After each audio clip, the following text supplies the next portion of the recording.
Hold tight. Hold on to your hats, boys. Libas. Hello, good evening, and welcome to another episode of the Wednesday Week. Just what the flipping Nora are you lot doing? I'm still in there. I'm still right behind him. It was just a very well thought out tactical plan by Danny. I want goals! I can literally feel the steam coming out your ears. So it's like a fun little post-game snack. The Wednesday Week!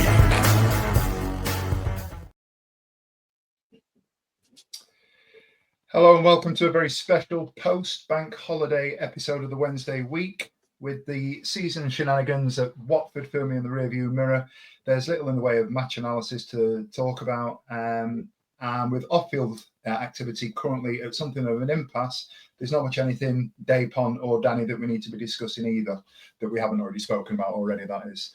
Although, if time allows, I'm sure that something may come up later in the show. Tonight, we've given the boss even, the night off as he recovers from a bank holiday Monday at Wembley, cheering on Samuel Chinson's AFC Wimbledon as they secure promotion to League One with a 1-0 win at Walsall, although his wingman Ash, who was with him, joins me tonight because I can't be trusted to be left on my own. And we are joined by Jon and Simon as we share our ultimate post-Premier League Sheffield Wednesday XI. Now, you know us here at this podcast, we wouldn't be anything without high-end production and fantastic catchy earworms. So here's tonight.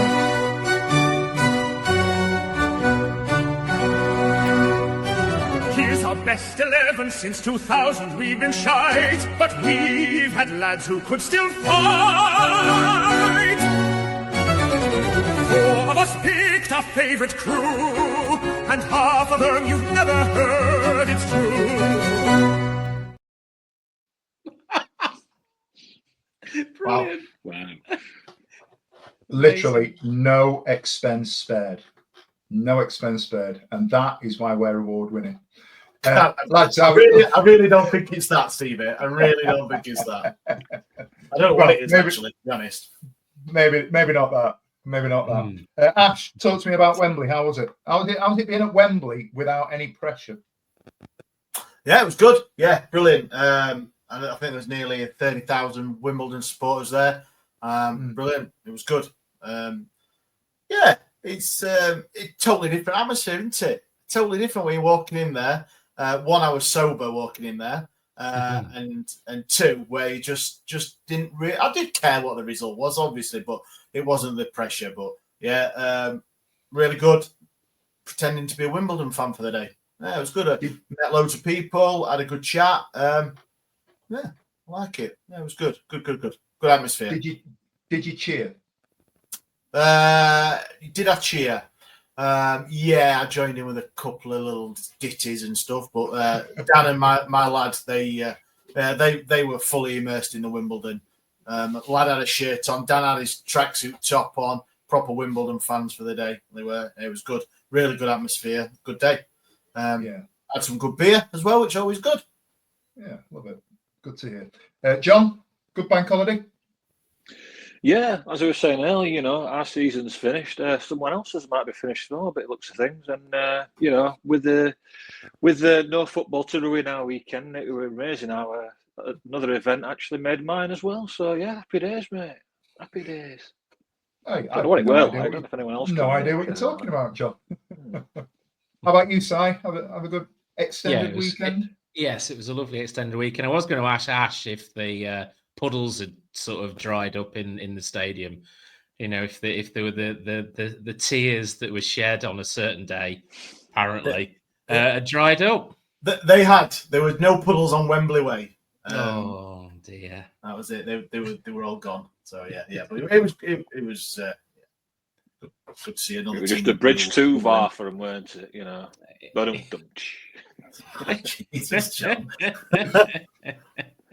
We've not even got going yet.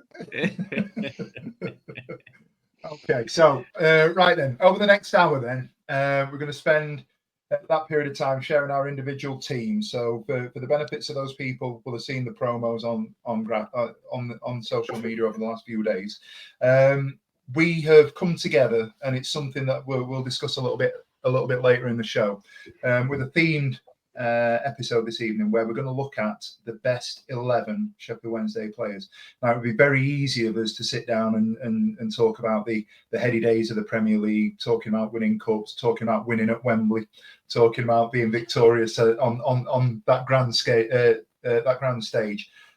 So we wanted to put a little bit of a spin on it. And what we've done is we've decided that we're going to try and put together our individual best 11s from the last 25 years. So if we take 2000 as sort of ground zero and the starting point, we're going to look at our 1 to 11s from any player that we have sort of endured and sort of revered over that period of time since we've been relegated from the Premier League.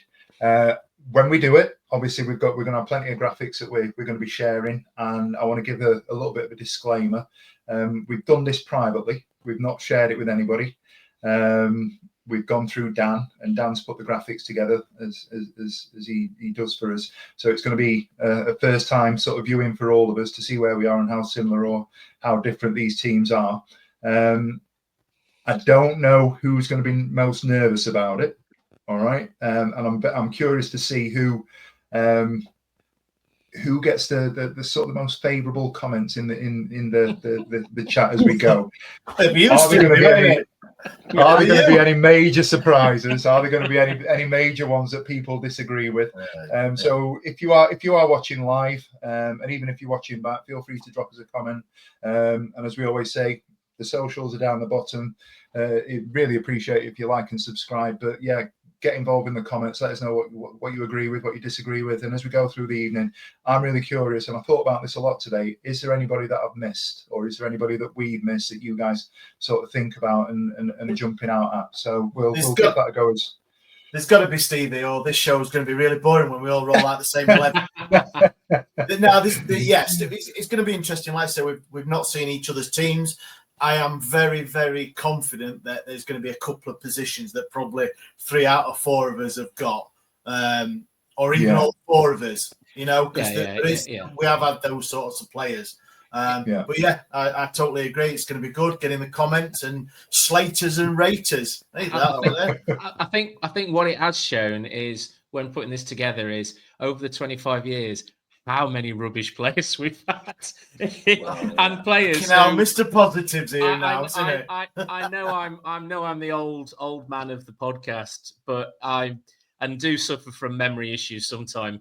But some of the players on that list, looking at who we've signed since 2000, I have not got a clue who a lot of them were. None of them stuck in my memory to go, oh yeah, he was good. Yeah. So it's going to be fun.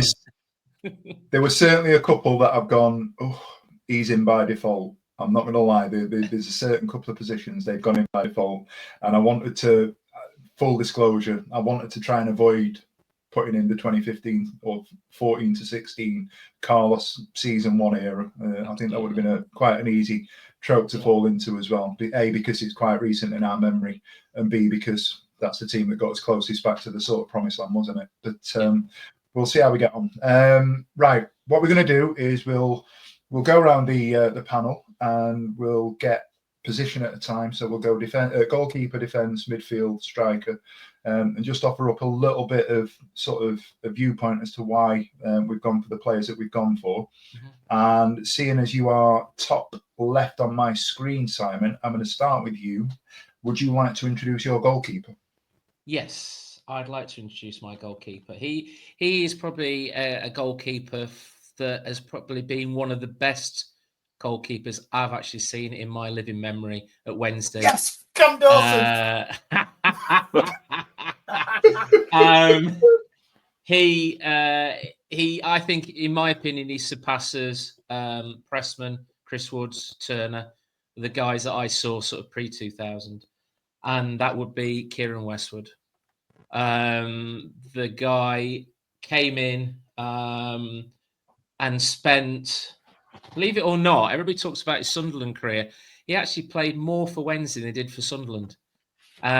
He obviously came through a period of headiness of when we went to Wembley, but he signed before that. He signed before Carlos Carvalhal actually came to the club.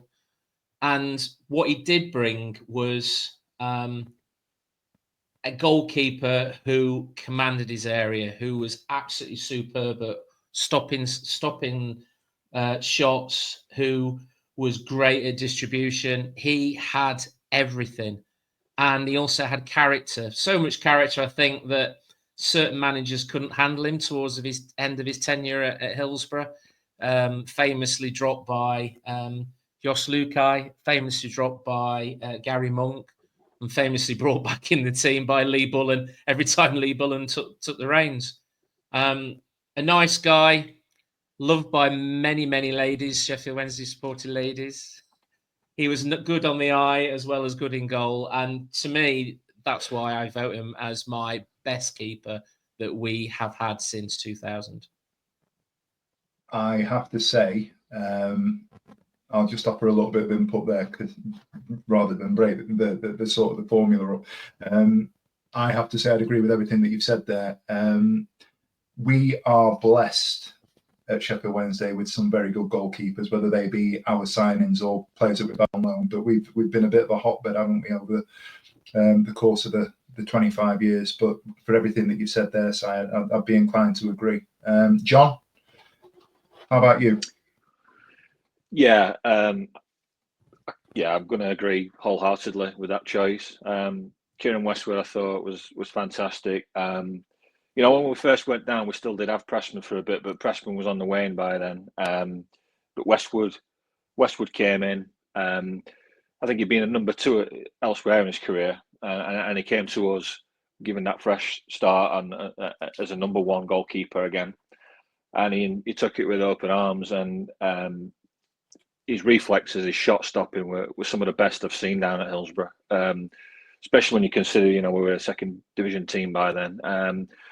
I think he got some caps for Republic of Ireland as well. He always had a battle on his hands to get the number 1 jersey with them. But for us, he was undoubtedly our number 1 keeper and one of our best goalkeepers, regardless of division. I think I agree with you there, Simon, as well. I thought it was a cut above the level that we were playing at. And he won us easily in those first couple of seasons. He must have easily won us at least 10, 12 points in a season. It was fantastic. It was superb. And pivotal in both those playoff runs under Carlos seasons 1 and 2. So, yeah, 100%, no argument from me. Westwood, unequivocally. Ash? God, I'm boring. Yeah, I've gone Westwood as well. I'm not going to add anything more to what these 2 fine gentlemen have already said. Only three things. I'm just going to say. 1, Si, he only played 19 times for Sunderland. Right. I know. I totally agree with what you said. People do think because they were in the Premier League, and obviously he played really well for him. I got a question for you. Just a thing. How many times did Westwood play for Sheffield Wednesday in the cups? So all the cups, how many times did Westwood play? Oh, I know this. You don't answer that. I don't know this. I think I know this. No, John, give us a number. So he played 7 seasons. So he played 7 seasons. Yep. I'm going to say 12 appearances. 12 appearances for Sheffield Wednesday. Anyone if you want to have a guess in the comments, please do. Simon? Oh dear. I'm going 8. 8, right. So he made a total of 184 appearances for Sheffield Wednesday. He made 1 appearance in the Cup. FA Cup 2018-2019. Wow. Yeah. Wow. Yeah. So there you go. He also holds the merit of there's only 3 players who've ever won Sheffield Wednesday player. Yeah, player. Oh, sorry, mate. Right, go on. So he holds there's 3 players who've won Sheffield Wednesday Player of the Year award on multiple occasions. Right. So he's one of them, and the 2 others. So who do you think the other 2 are? Wolf, I do not know. I'm looking on fucking Wikipedia tonight. I really couldn't guess, could I? You can guess. Yeah, well, obviously one is Barry Bannon, who we may or may not talk about later. And the other one, who, despite my age, I don't remember, is Eric Potts, but I have heard of him. Cool. Stevie, who about your goalkeeper?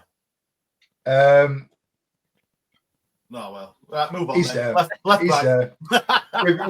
I've gone Westwood. And I feel like we could drag out these talks. We've got 11 players to get through, but I'd agree with everything that was said.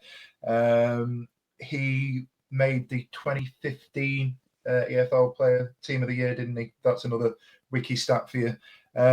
I actually had him, and I want to throw out a disclaimer. My stats have come from Transfer Market tonight. I've got the similar one for the Cup. I think he might have played a couple of League Cup games as well earlier on, but I got him down as 199 games and 196 goals conceded. So he conceded, he was conceding less than a goal a game over a period of time. But someone wants to combine all these because we want to try and verify it.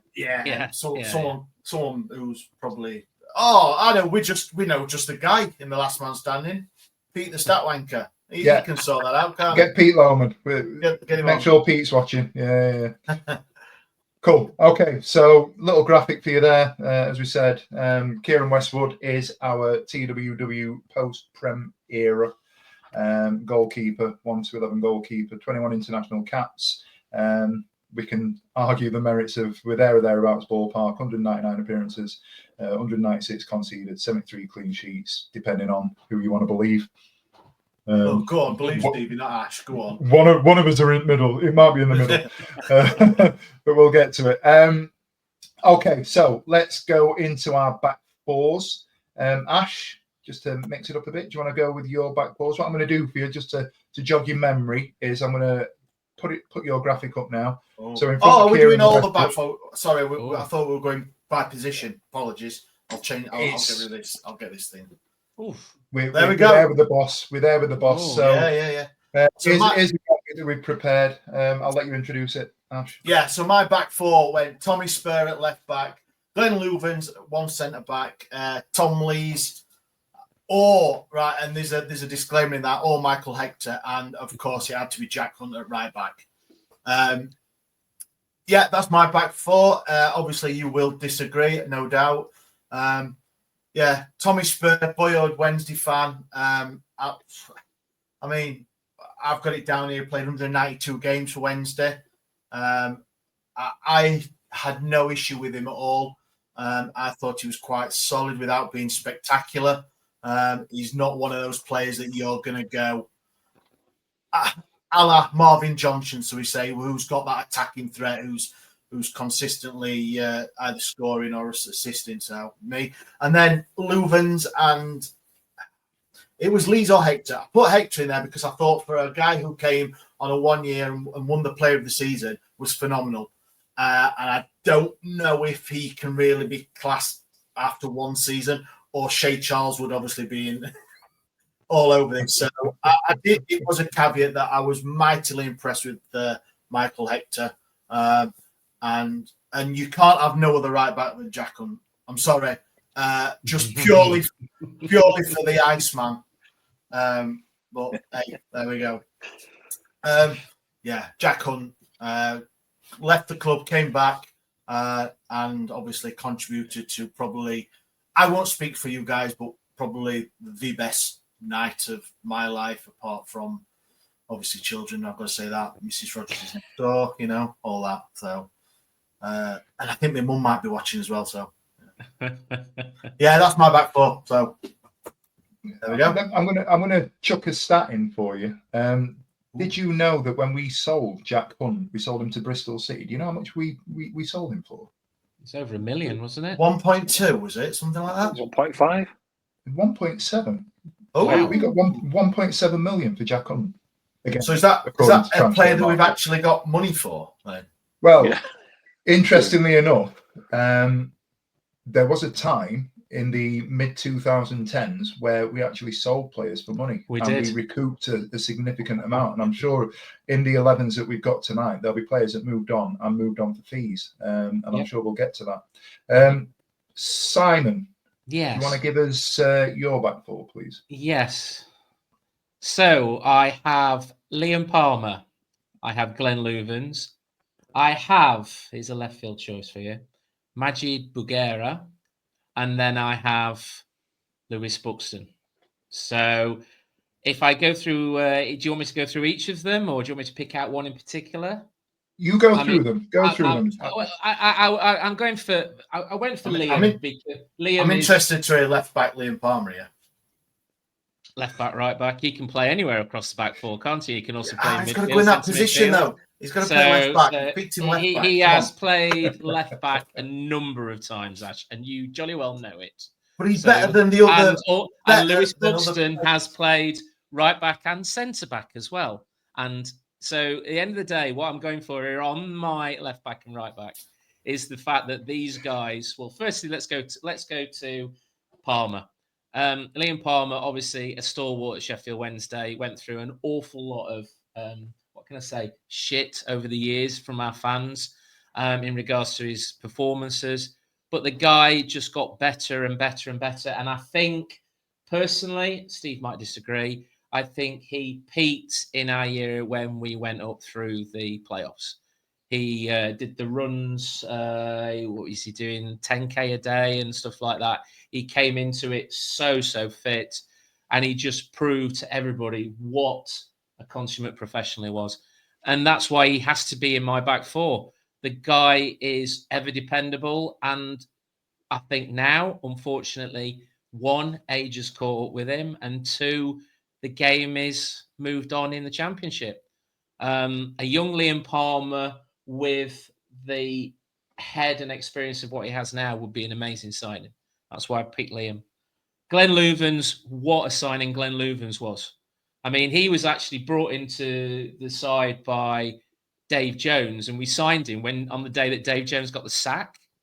And he was an absolute stalwart at the back, saw us through Stuart Gray. Stuart Gray ended up being manager, and then obviously into the Carlos years. Obviously played at Wembley. When we signed a young Tom Lees from Leeds, the Leeds fans wrote him off, said he was awful, said he was dreadful.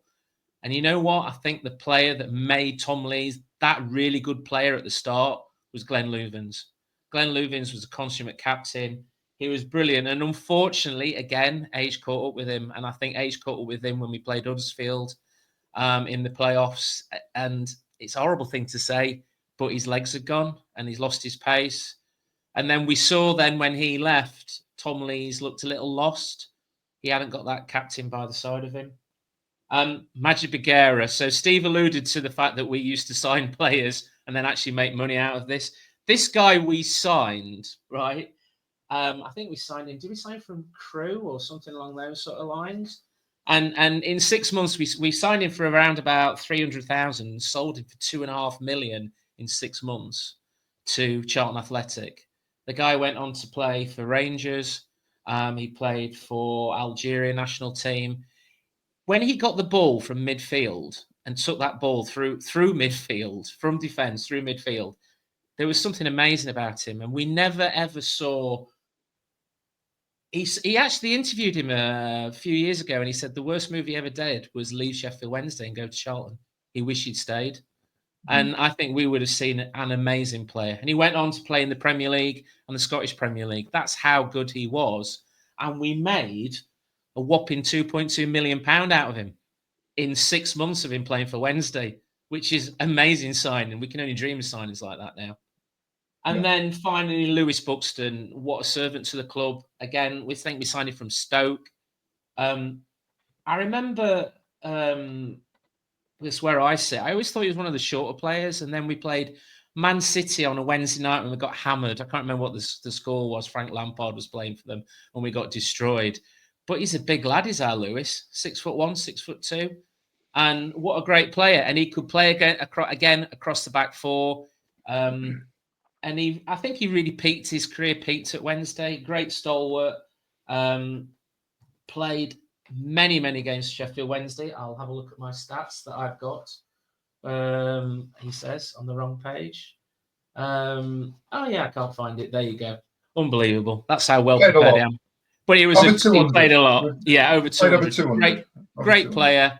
And you know what? If you asked him to play centre-back, he'd play centre-back. If you left him to play right-back, he'd play right-back. A great player. And that's why I've gone for Buxton. That's my back four. It's a solid back four, Si. John, can you add anything more substantial? Yeah, well, for me, I think the fullbacks. Dan's probably put the fullbacks on the wrong sides there, but yeah, Max Lowe. I know you can sometimes fall victim of recency bias, but Max Lowe made a big impression on me as a fan, and I think his quality was evident from quite early doors. And you could some of the players I think are victim of being either in a rubbish side where they stood out, or they maybe look better because they were in a good side. And so when I'm thinking of left backs, I think Pudil was very good, but he was also part of that tremendous first couple of seasons we had under Carlos, with lots of other great players around him. And I think Tommy Spur was a decent player, but in a struggling side. So for me, I think the most balanced of them all there for me would be Max Lowe. Was a good player in an okay side that were coached up really well. And obviously he slotted into it to centre half when the injury bug hit, and did admirably there as well. So for me, I think Max Lowe would be my left back over anyone else post 2000. I've got Bagheera same as Simon, so we'll not dwell on that too much. He's already said pretty much everything about Bagheera on that. John, just before you go on quickly, I forgot all about Bagheera. I honestly admit, and the point Simon made and what you would agree with, I totally agree with on the football side. So sorry about that. No, it's okay. Look. There you go. Are you sinking? Iceberg. Yeah. So I think Bagheera, he wasn't here long enough. I'd love to have seen him a lot longer. Made some good money on him. It was a quality signing, what he really was, and I loved how he brought the ball out from defence. Again, there's the Jack Hunt, Lewis Buxton, Liam Palmer. They've all played really well at right back for us. I just think that Hunt, during those first seasons under Carlos, was great coming forward. The overlaps he used to do, and he got up and down the pitch really well. So for me, Hunt would be my choice. And yeah, Lees was better for having Louvens at the side of him, but I still think he came into his own. I think he had a bit of a chip on his shoulder after what the Leeds fans had said about him, and coming to Wednesday, and I think he had a bit of a point to prove. He had been in England under 19 or under 17 at some point in his career, so they knew there was a player in there. So I think Lees was solid in his own right, but definitely benefit from the mental reading of the game which Louvens had. But I think it had worked equally as well and formed a fine partnership with Bagheera as well. So that would be my back four. Okay. Shall I tell you my other three in my back four then?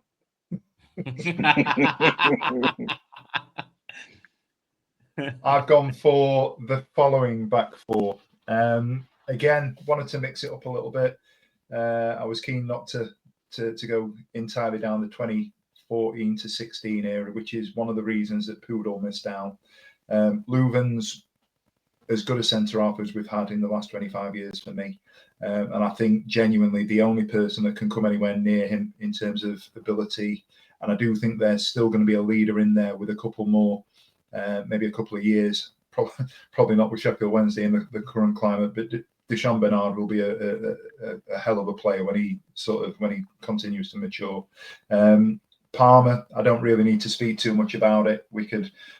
I could talk about him all night and wax lyrical about my sort of appreciation, respectfully, in Palmer, and the things that have been mentioned, in weeks and seasons gone by, are the reasons why I put him in there. Loyal servant. I think he's got the quality, or has demonstrated over a longer period of time that he's got that quality. I still think when at his peak, was a better player than Hunt. I do, and I know that'll get people that will disagree with me with that, and that's absolutely fine. And then my sort of left field was Reader. I'll put Reader Johnson in at left back, just because it harks back to an era of, we weren't necessarily the best at the time, and he wasn't necessarily the best player, but his goal scoring record and his physicality and his dominance, I just think he offered something that at that point made him something of a cult hero in what I felt, memory serves me, was a bit of a bit of a sort of an average Sheffield Wednesday side. He was just somebody that I really enjoyed going and watching, and as a defender had an appreciation for, his ability to be a no-nonsense, what Dan Fudge would call shit kicker defender, predominantly used at left back, but could also play centre half. And he's a left back that I've gone for. So there are back fours, and we're going to move on to our midfield. I'm just conscious of the time. We'll move on to midfield. We're going to start with you, John. At this point, John and Simon, they move into a 4-4-2. I think me and Ash have gone for something slightly different. But we'll do the midfield. John, I'm going to put yours up now. Yep. I was just going to say, just before, Stevie, do you want to go for some advert breaks at half? I was going to leave it till after midfield. Oh, okay. Sorry. No problem. Okay, so yeah, midfield then. So I'll start from right to left for anyone viewing on the screen. So yeah, obviously we signed this guy initially on loan, but then made it into a permanent transfer from Southampton, I believe, and that's Michail Antonio. If people remember, we had another loan player we were desperate to re-sign in Ben Marshall, and it dragged on for ages and ages and ages, and we never managed to get him. I think he ended up going to Leicester, and we replaced him with this guy, Michail Antonio, who was just absolutely sensational for us. It took a little while to get going, but once he hit his stride, he was absolutely phenomenal and scored some of the most key goals in any Wednesday season. I mean, I think many of us will fondly remember the late goal against Carlisle, which is about as loud as it gets at Hillsborough, considering the context of the goal and what were at stake and everything. And I just thought it was one of those players that we were never destined to hang on to, because Sheffield Wednesday, we're still here now, aren't we? Going up and down the leagues, but never being able to quite get back to the top flight, which is where he ultimately ended up after a short stint at Forest first. But Michail Antonio would be my right winger, right midfielder, whatever you want to call him there. I thought it was a absolutely phenomenal signing for us. And good, Wednesday folklore for, not just the Carlisle goal, but obviously the heroics against Wickham as well, which saw us over the line.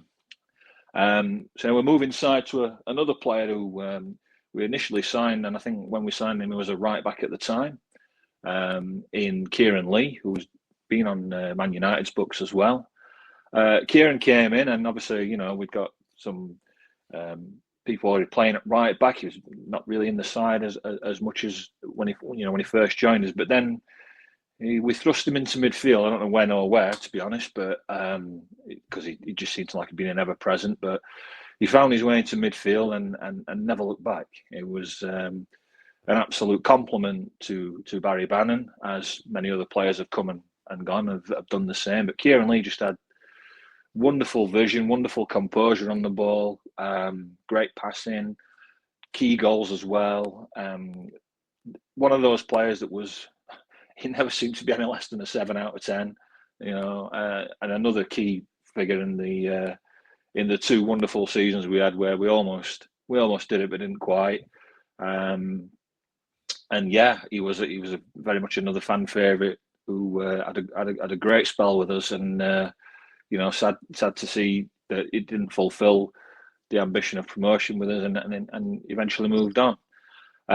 Moving on inside, then everybody knows the next one, still with us now, our captain, Barry Bannon. I think we got him on a free transfer. I think it was a release by Palace, maybe.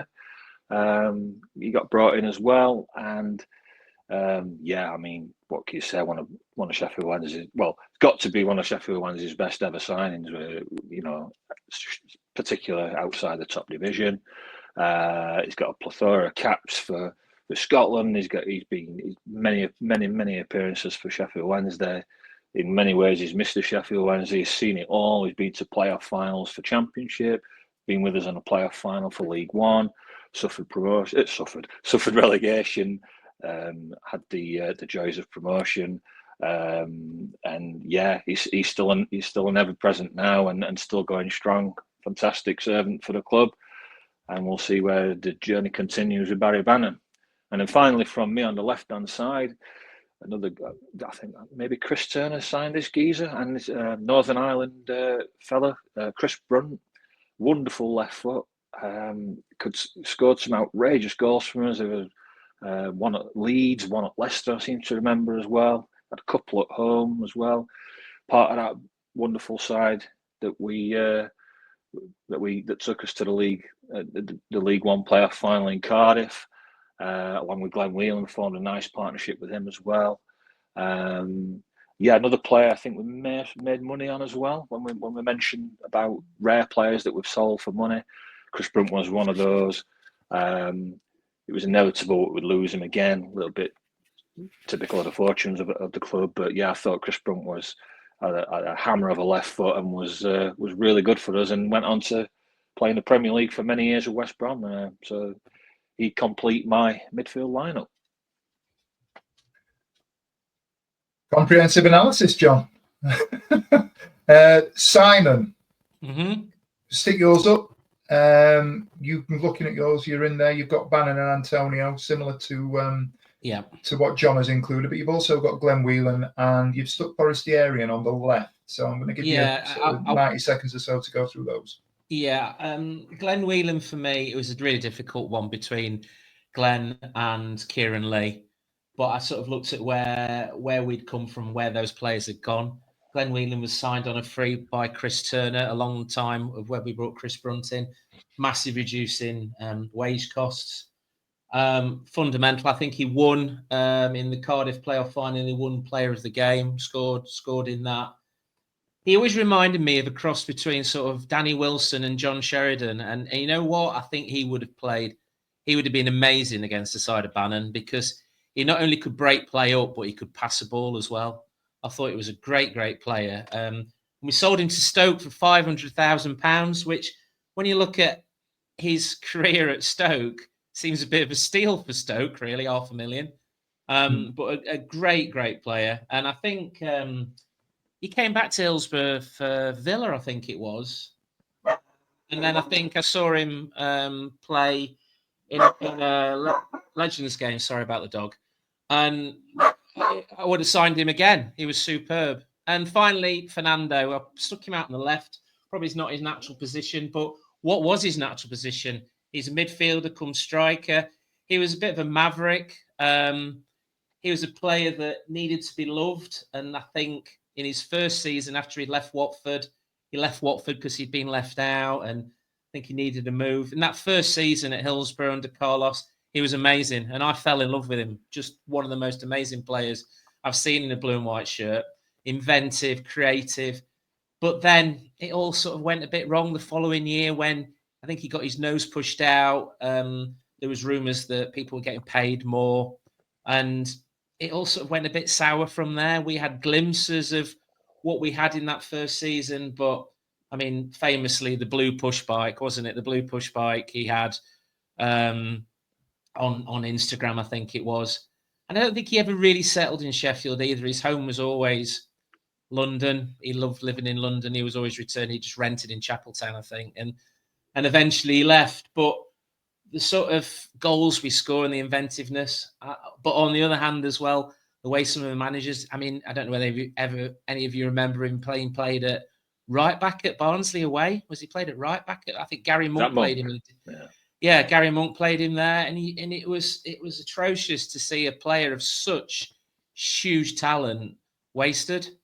So I had to shoehorn him into my midfield because I've got a couple of left fields playing up front. So, and I wanted to, and those two that I will mention when we talk about strikers, the two players that made quite an impression on me in the time that were with us at Hillsborough. Cheers, Si. Ash, break yours down for me. Well, I've gone for a midfield three of Kieran Lee with Barry Bannon and of course Sam Hutchinson. I can't add anything to anything anyone else has said about Liam Bannon. Hutchinson, for me, I just think, yes, I admit he may not have been the best footballer in there, but what he lacked in footballing on the ball. I think he made up in. I was going to use heart, but that is quite apt in the last couple of weeks with Sam Hutchinson's news. Yeah, for me, I think the massive, us on this podcast, massive advocates for mental health. And I think for a young guy such as Hutchinson to basically retire from football and give up on his dreams of playing football, to come back and then still manage to play, I don't know what it was. I've got 133, but another 200 and odd games after retiring is fantastic. And he gave birth to the greatest game ever, Hutch Bingo, innit? So, so you can always win a couple of quid on him. And just to say, met the guy, fantastic guy as well. So, that's my midfield three. Kieran Lee, Barry Bannon speak for themselves, don't they? So, that's it. And we're running out of time. Yeah. Here's mine then. And before people start clutching the pearls, there's still a couple to come. So I've gone Hutch, Lee, and Semedo. I wanted to put Jose Semedo in there just because of similar reasons to Johnson, really. I think he was pivotal in that sort of early 2010 period. And there is a little bit of shoehorning that we've got in there, but I'd wholeheartedly sort of endorse everything that's been said about Hutchinson and Lee. I don't need to say anything that we haven't already. Semedo, that iconic image of him on the pitch with his arms in the air, I think he deserves to be in the side just for that, to be fair. And again, I wanted to mix it up and offer a sort of a breadth across the 25 years. My sort of memories latterly came from, I missed a lot of football in the early 2000s because I was playing myself. So when I came back to Sheffield Wednesday, Semedo was the first sort of midfielder that really sort of caught my attention as being some sort of player. So I thought it'd be remiss of me not to include him. And I just wanted to sort of tip my hat to him as well. Right, we're going to do forward threes or twos when we come back, but as we've just discussed, it's time for a little ad break. So we're going to hear from our sponsors. It may be Chris Rock, it may be some sort of fast food outlet, and we'll see, or it may be Skybet. Brace yourself, some people are gonna try and sell you some things.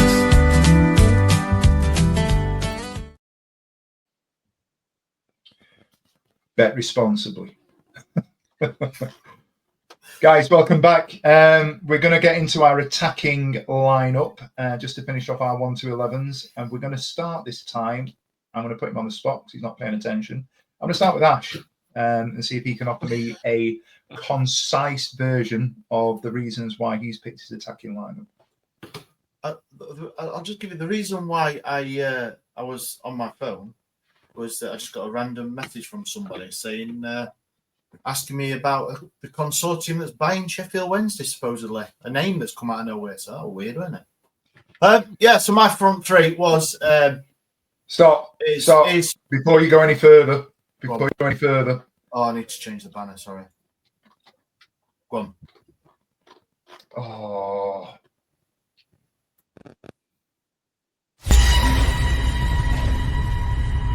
The rumour mill. Ashley, is there something you would like to discuss with us? Well, I don't even know who the guy is. So, Travis Kelce, who's he? He's a tight end for the Kansas City Chiefs, American football.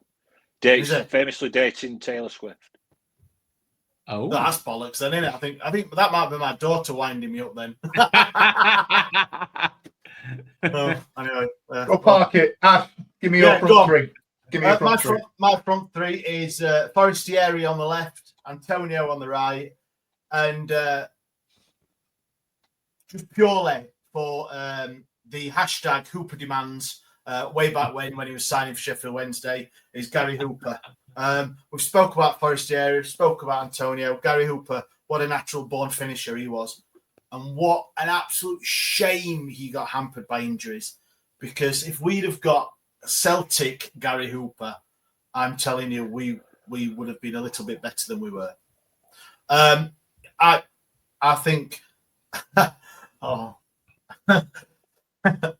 he fantastic player, finisher, goal scorer, boring as dishwater.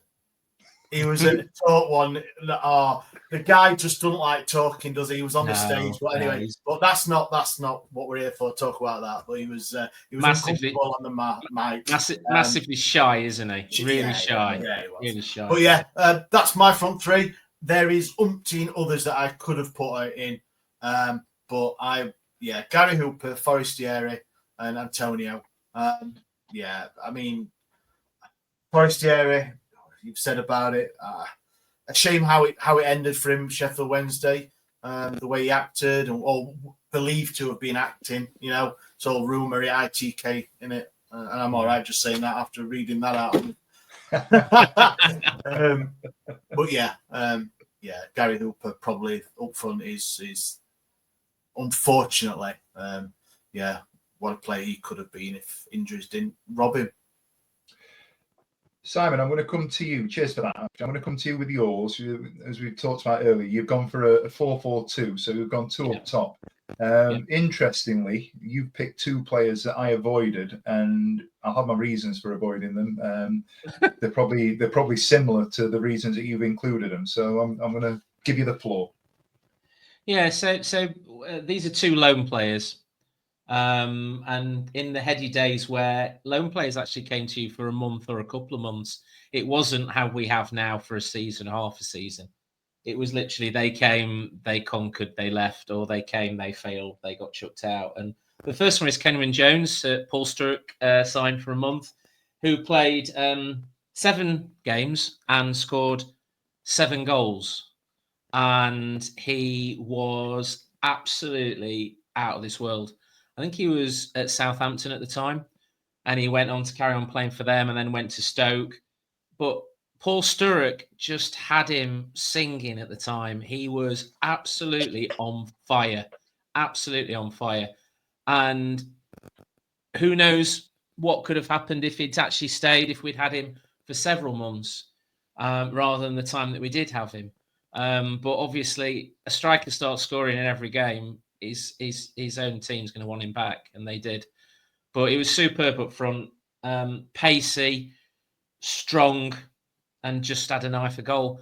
And I'm going for Connor Wickham's first stroke second loan at Wednesday, when not his third one where he was absolutely goddamn awful.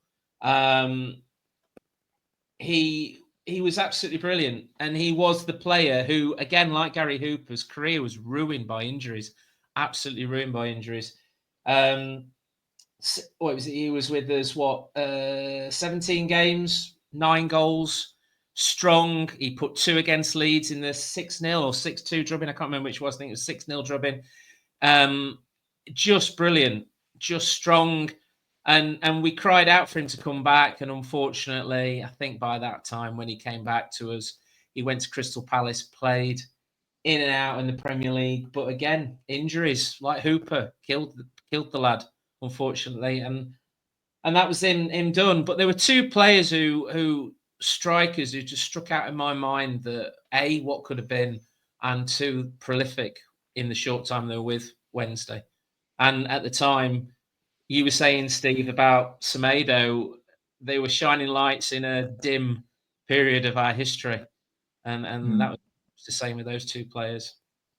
I just couldn't put, and I agree with everything that you've said, particularly about Kenwyne Jones. I just couldn't put a 7-game player in. That's the same way. And that's the only reason that I couldn't. But he wouldn't have scored 20 in 20, but 7 in 7 was a hell of a record. He went on a hell of a run.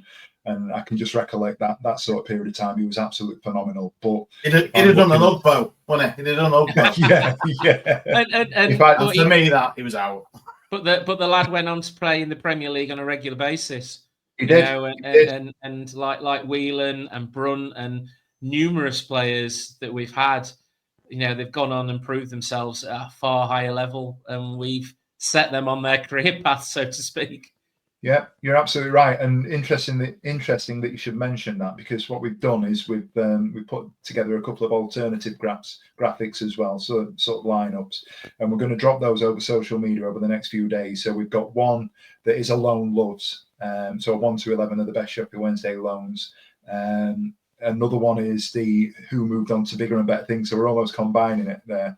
Players that we've had that were substantively Sheffield Wednesday players that then went on to play for better teams. So if you're watching this evening, you've got us on your social media platforms. Keep an eye out for those because they're going to drop. The other one that we've got is Dan Fudge's Massive Man Crushers.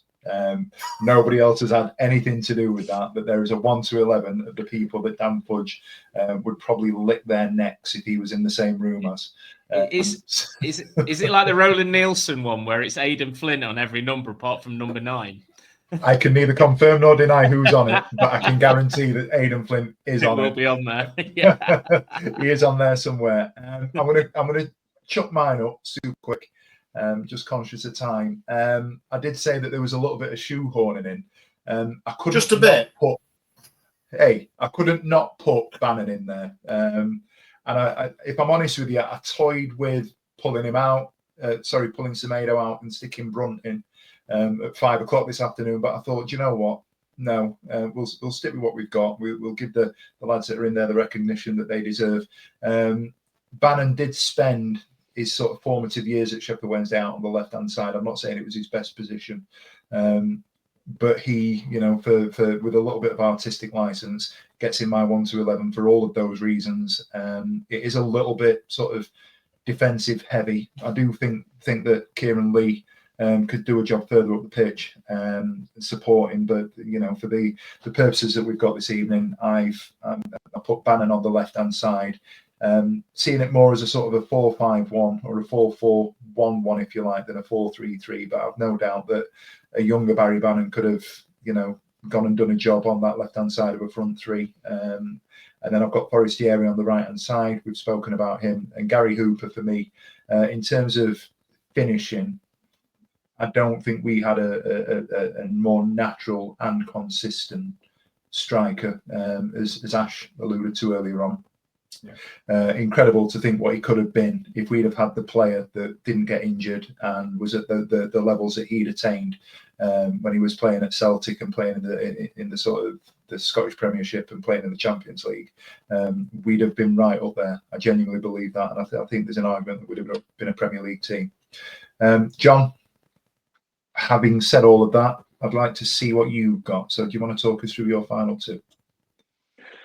Yeah, final two will come as no surprise. I think we're all pretty much on the same wavelength here, just depending on where you put him on the pitch.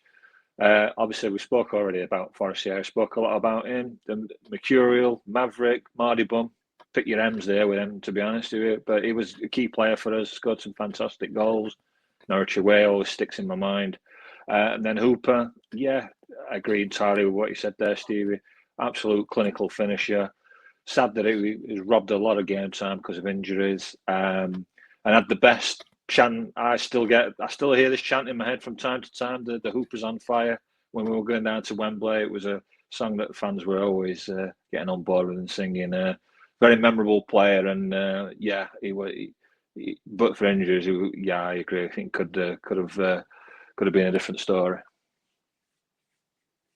Lads, it's been great. The last sort of 54 minutes or so of going through your 1 to 11s has been absolutely fantastic. We do have those graphics, and as I said, we're going to do the 1 to 11s of the alternatives that we haven't discussed tonight. But I'm going to nudge Ash either later this evening or tomorrow morning and see if we can put those graphics up on a poll and see if who can get the most votes, if you like, for their 1 to 11.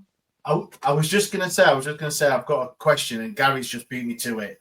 So Gary's put up, out of the 4, I'd have gone with Simon's team. So I was going to actually ask anyone in the comments watching, of the 4 teams that we've picked, if you just want to put a comment in whose team you'd go for. Chuck them in the comments, and I'm a bit of a statty guy, so we'll see if we can get the poll up as well. Vote Stevie. But yeah, cheers for that, lads, and thanks for all your comments this evening. It's been an absolutely brilliant sort of 45-50 minutes talking through those teams in what was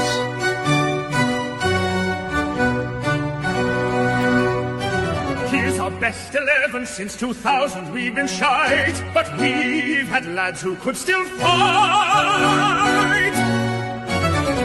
4 of us picked our favourite crew, and half of them you've never heard, it's true. That is this week's earworm. We've got John's team. So John Duncan's in the comments. He's just said John's team for me.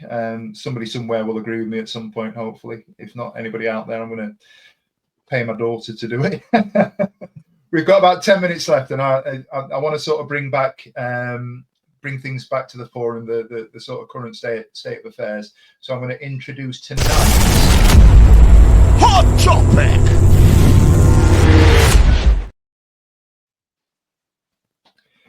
Tonight's hot topic, it'll come as no major surprise. There's been a little bit of chatter, although it's been fairly quiet on the Sheffield Wednesday hashtag, that there are some jobs that have been up, that have been linked, or our manager has been linked to over the last, however long you want to look at it from a Southampton point of view.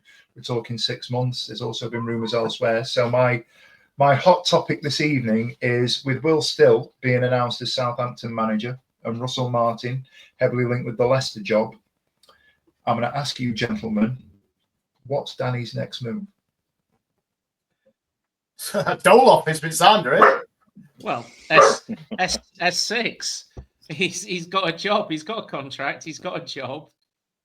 Maybe he should have been slightly more enjoying his holidays rather than talking to the German press so much. Currently, he's got a job at S6, and as it stands, he hasn't got one in Southampton, and he ain't got one in Leicester. So, but he's got one at Hillsborough, and he's always had one at Hillsborough, and he's got one for the next 2 years because that's what his contract says. So, unless something else happens, he's going to have to start looking at pre-season and signing a few players, isn't he? It's simple as.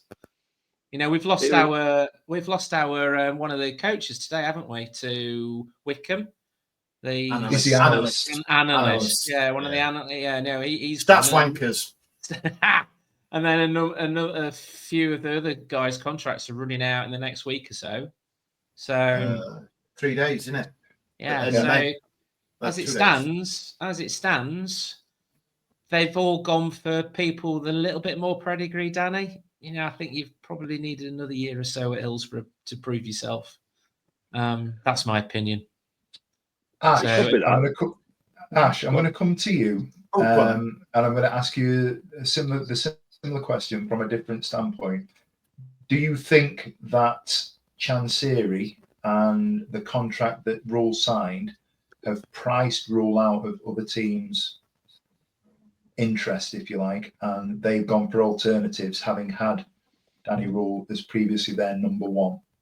So have Southampton, for example, gone to Rule still, knowing that he would be cheaper than paying money out for Danny Rule? I would think that a club coming down from the Championship, from the Premier League with the parachute payments, is probably a bit cash rich. And if they didn't want to pay between 3 and 5 million or whatever the release clause with Danny for, then not many teams are going to. That's what I think. If a Premier League parachute payment rich club is not going to pay 3 to 5 million for a manager, then there's not going to be that many clubs in the Bundesliga or in Championship or wherever is going to be able to pay for him. So on that, for all we give Chansiri a good pummeling, rightly so as well, after last season when everybody, and I would put, well, I say everyone, 99%, there's always going to be people, wanted him to sign a new contract, and Chansiri got him to sign to stay on for another 2 years and put in this clause in because he was hot property at the time, even though he'd only been here a few months. But after what had happened, then you would say that was probably the only bit of good business that Chansiri's done. But Danny's signed that contract. He's had his people look over it and gone, look, if you want to leave in January 25, it's going to cost somebody between 3 and 5 million or whatever it was. Mm-hmm. And he's agreed to it, obviously with a hefty wage rise, of course, and that's it. So he's agreed to it. The club's agreed to it. We all the fans, majority of them loved it that he signed it in summer for an extension, and then January happened, and that's probably, it's easy to say now, isn't it? But for whatever happened behind the scenes with him and his boss, it's gone a bit awry. If he'd have just, it's easy for us to say we haven't got a boss like Chansiri on running and managing a football team, but if he'd have just kept his nut down and cracked on and maybe got to the place, or maybe just missed out on a couple of points, but it just sent that it was a bit of his head had gone. You know, now looking at some of the interviews, before Christmas, and then some after February the 1st, the interviews didn't seem the same. I know it's hindsight now. At the time, we didn't come on here on a Monday night going, bloody hell, we won away at God knows where, and that interview were a bit off, weren't it, from Danny? But I think it's easy to say, isn't it? But it looks like it, doesn't it? It looks like the contract is too rich for people to pay out of it. And is Chansiri stubborn? Of course he is. What a stupid question. Will he demand that he turns up on 1st of July or whenever they have to come back? I don't know. I'm sure he will, and that's what will happen. And then it'll be down to Danny if he breaks his contract. I think it's due to be in the next couple of weeks, isn't it? I think mid-June would be the sort of the starting point in terms of getting the teams back in. So there's a lot of work to be done over the next couple of weeks from a sort of a management backstage or back behind the scenes sort of situation before we even think about the players coming back. So there's a lot of moving parts that we need to look at before we think about that sort of pre-season schedule. John, I've got another spin on the question for you. The form since that initial alleged contact with Southampton took a little bit of a nosedive, and we can look at it from any sort of point of view that you want. Were the two of them cutting their noses off to spite the faces? Danny down tools? Had the players lost respect for him because of the tirades that were coming out in the press, etc.? Do you think that there's an element of a loss of form and a lack of performance as sort of dissuaded people? He's lost a bit of shine, shall we say? As the lack of form dissuaded potential suitors from looking at Danny Rule as a potential next manager for their clubs? Quite possibly. I think the thing with Danny is, has he done enough to get another job at a higher level or at a club with more resources? Yeah, I think he has. But the problem they've got is the compensation. We don't know the figure. We assume it's on the higher end because no one's come and paid it yet. And there's been all sorts of rumours about Southampton's approaches and what they were what they wanted to do in regards to get Danny. And now we've come to a bit of an impasse, haven't we? And there's so much uncertainty right now. I think he did have his head turned, Stevie. Absolutely, I think his head were turned. I think he's made no secret about his desire and ambition to manage at the highest level and take his career as far as he can go. He's every right to think that way. He's certainly got the credentials in my eyes to do that. But the problem is we've come to a bit of an impasse. Clubs don't seem willing to pay whatever compensation fee is out there, and the job opportunities seem to be shrinking. I think, although we're the third of Bremen, should I say, are the latest rumour.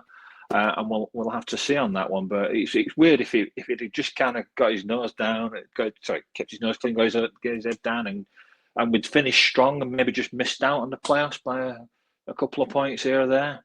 Then I think his stock might have been a little bit higher, and perhaps teams might have been willing to take that risk a little bit more. But now there's just so much uncertainty with the off season because really, you should be doing the planning now. Danny should be we should be knowing that he's coming back, knowing that he's taking pre-season, formulating his list of transfers, targets, and pre-season friendlies, etc. And all we've got is silence. So there's a lot of uncertainty right now. So one way or another, we need to know what's going on, and something has to happen quick so that as a club we can move forward. Yeah, interesting chat there, guys, and tried to look at it from different points of view from all of you, but I will sort of pull it together with one last question. off the back of Craig Hayward's comment there, I don't know if you can pop that one back up, Ash. Another way to look at it, do we really want a guy who clearly does not want to be here? And there's debate in the chat this evening about whether or not we want a manager who has sort of intimated that he doesn't want to be around. If we are at that impasse then, and it's a very quick one, so quick answers, guys. If we're in that situation where we are at an impasse and he is contractually bound to Sheffield Wednesday, and he is staying here, whether he is or he isn't, hypothetically, if he's staying here, what does he need to do to get the majority of the fan base he's potentially switched off back on side? Simon. You're on mute, Simon. Boo, Simon. I'm back. Sorry. Barky dog in the corner. I think he needs to show us the positivity that we gained at the start of last season, pre-season. So we need to be looking at what plans we've got in place. We need to be looking at, obviously, the backroom staff, keeping the backroom staff if he was to be staying. We need to look at the pre-season. So to show us a pre-season, because if you think about it, we were really, really sort of probably the best pre-season we've had in a long time, because we'd lost Darren Moore one pre-season, Cisco Muniz came in at the last minute. We'd lost Steve Bruce leaving and going to Newcastle. You know, we've had no managers at all. Is this manager, that manager? So last season was very, very odd feeling. And also we need signings, because the biggest thing that turns everybody on is if he comes in and goes, right, I'm going to be professional about this, and then all of a sudden we have a flutter of what we see as good signings, then it'll all be forgotten, won't it? It's very much like all the stuff that goes in the background gets forgotten when we start winning games. And it's not until we start losing games that all of a sudden everybody remembers that, hang on a minute, things aren't so rosy behind the scenes. John? To be honest, I don't think he wants to come back and work under this regime, if I'm honest. And I know that's me throwing it out there. I've got absolutely no idea. I've got no contact with him, but I just think that he wants to. He mentioned, didn't he, in one of the interviews, that he doesn't think the club's ready for the next level. I think you'll all remember that quote quite vividly. And I think it's a bit of a shot at the chairman and the ownership saying, look, I can get you where you want to be, but you've got to work with me. And I don't think that's happening. I don't think that's forthcoming. I mean, we're not going to drag up old ground so much. I'll just keep it brief. But, you know, if you can't pay for the players' wages, how are we going to finance another promotion push? And that's what Danny wants. And I don't think that's what he believes he can get under this regime. So one way or another, I think it'll be resolved. But I don't think it'll be Danny working for Chancery anymore. Okay, shut that one down. Ash, anything to add? Nothing to add. Just got a comment from Matt Strickland here. He just says he needs to come out and publicly speak to us as fans. He's more than welcome to come on to the number 3 Sheffield Wednesday podcast. Invite open to him if he's watching. If anyone knows him, you know, one of his mates or anything, drop him a DM and say, Danny, you want to come on the Wednesday week? Get your son down here. And I mean, he's been talking to a lot of press, so why not us? Eh? Number 3. When did that? Yeah. When do we get promoted? Well, you know, it's been a good year, hasn't it? It's been a good year. Guys, thanks for that chat. Before we go, we're an hour and 10 in. Before we go, has anybody got any other business? I have one. No. Okay, so I'll do it then. I just wanted to mention the training ground update. We've got the upgrade that has been released at the back end of last week, and there was a little bit of a statement that was put out by the club. And the reason that I wanted to mention it was because for everything that has been said in the last sort of 5-10 minutes, we're talking at its root cause about the sort of the finances there. There has been obviously some financial input into the infrastructure at the academy. And in terms of Middlewood Road, over the last sort of 5 days, they've started to break ground. And I'm sure people on social media will have seen this graphic. or this photograph that was shared, they've ripped up the Astro there, and they're making a number of different improvements to the facilities up there, which include new academy buildings, new reception, upgrades to the changing rooms, and this state-of-the-art surface, which is pure PT by Tiger Turf, and it was described as an industry-leading surface to replace our current AstroTurf pitch, and we are only the second club in Europe to install such a surface, following PSV Eindhoven. If things are going to be lean over the next few years, obviously with any money that we can afford to put into the academy, I think is a useful investment, because we've got to start growing from within. And if we are twofold, looking at it from a point of view that we want to try and get these players developed within our systems and our infrastructure, but also at the same time we want to try and reduce the number of bloody injuries that have been associated with the playing surface up at Middlewood Road. I think it can only be a good thing. The worry is, as we've alluded to over the last sort of however many weeks and in the last 5 minutes or so, this chat, where is this money coming from and how are we using it? Somebody in the comments might be able to tell me better. How are we balancing the books in terms of a profit and sustainability point of view? The only thing that I've seen on social media is that it's been planned a year ago, and it's majority through grants that they've got. Yeah. So it's nothing to do with, I think, well, what I don't know. What people have said is nothing to do with Chancery ploughing a load of money in. It's all, majority of it's been paid for. And plus, I think some of the prefab buildings, are they something to do with the sponsor on the front of the shirt? Is it Mockba? Something like that?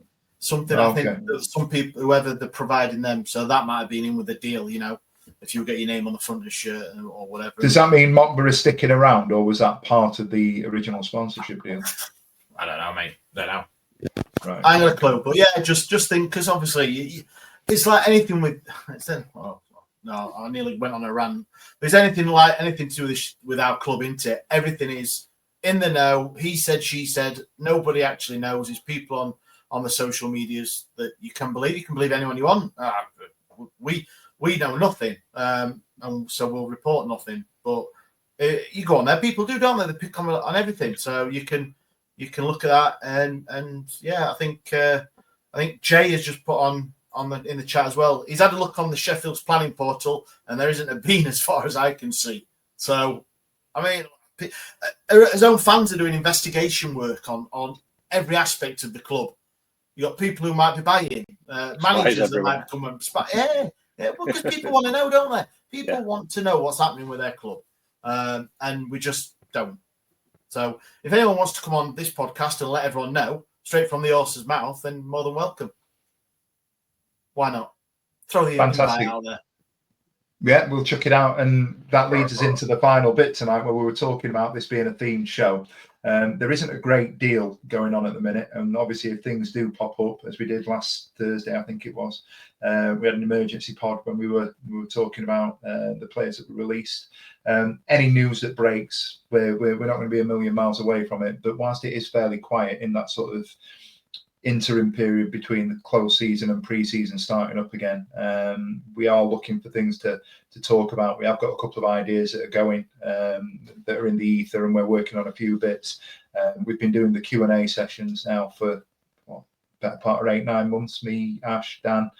So we'll do a couple more of the Q&As as we go through, because that's always a little bit of therapy for us.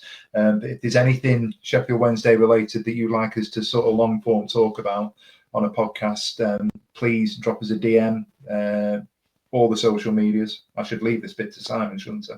Even though we're getting to the end of we're getting, it's got its shelf life, but we're getting to the end of it. Get in touch with us on any medium that you like. We're active on everything that you can see on screen at the moment. You know, we've got no notifications switched on, so please feel free to get in touch with us and recommend any sort of topics that you'd like to discuss with us, or for us to discuss with you or for you. And whilst you're there, please don't forget to give us a like and subscribe. Simon, Ash, John, in the last 2 minutes, my daughters have just walked through the door. I've not seen them in over a week because they've been on holiday, so I'm going to end it now and go and see my kids. So I'll see you later. See you later. Every week, live from 8 p.m. It's the Wednesday week. Bringing you football analysis. He came in. I think he scored a goal. Bringing you banter. Yeah. Bringing you responsible life hacks. Met you wonderful souls at 10 a.m. for some shots. The Wednesday week. 1, 2, 3, 4 live. Available on all social medias. Obviously, this goes out on YouTube and as well as all the other social media out there for podcasts, etc. The Wednesday week 24-25 season. Join us. Put on your podcast